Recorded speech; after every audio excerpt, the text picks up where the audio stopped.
Iran से Israel America का महाभीषण युद्ध छिड़ा हुआ है।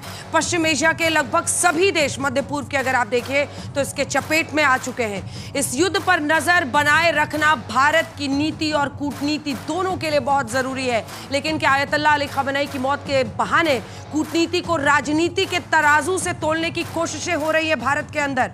खamenei की मौत पर भारत के विदेश सचिव विक्रम मिस्री ने भारत का शोक संदेश लिखा है, लेकिन क्या इसे राजनीति का मुद्दा बनाकर विपक्ष ने प्रधानमंत्री नरेंद्र मोदी को जानबूझकर घसीटने की कोशिश की?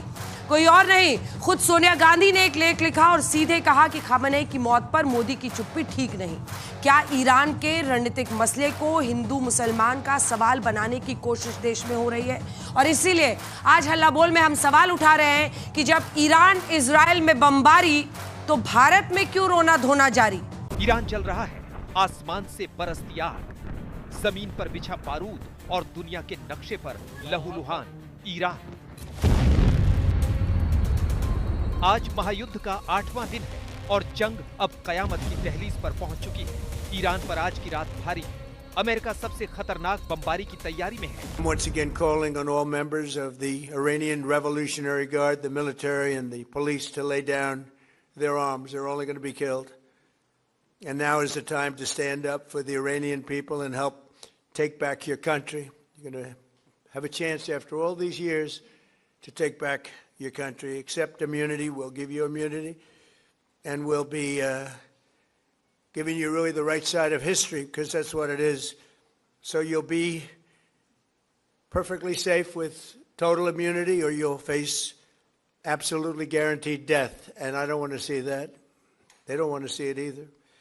We also urge Iranian diplomats around the world to request asylum and to help us shape a new and better Iran with great potential. It's a country with great potential. There's much better future for Iran. It's now beginning. It's going to be, I think, a great future, and the United States will ensure that whoever leads the country next, Iran will not threaten America or its neighbors, Israel. Tehran की चीखें Washington तक सुनाई दे रही।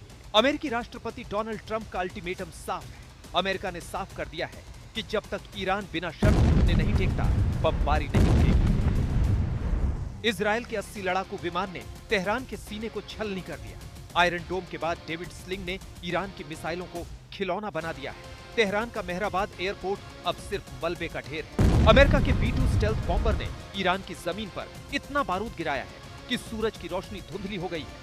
अमेरिकी राष्ट्रपति Donald Trump ने दावा किया है कि उन्होंने ईरान की सेना, नौसेना और वायुसेना को खत्म कर दिया है। Iran were doing very well. Somebody said, how would you score it from 0 to 10? I said, I'd give it a 12 to a 15. Their army is gone. They're just about, look, their navy is gone. Their communications are gone. Their leaders are gone. 2 sets of their leaders are gone. They're down to their 3rd set. Their air force is wiped out entirely.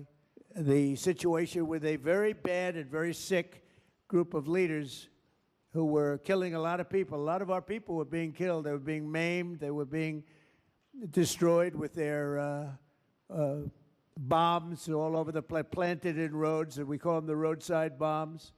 People are very impressed with our military, and they admire our military with what happened in Venezuela, what's happening now, what's happened with the B-2 bombers before this.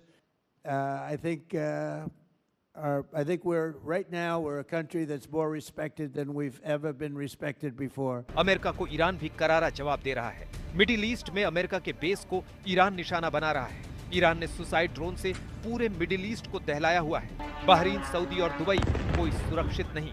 Bahrain ने दावा किया है कि उसने Iran के 147 drone को हवा में ही राख कर दिया। ईरान ने दुबई में हमला किया है। यूएई में दुबई एयरपोर्ट के पास जोरदार धमाका हुआ। यह अटैक ड्रोन से किया गया।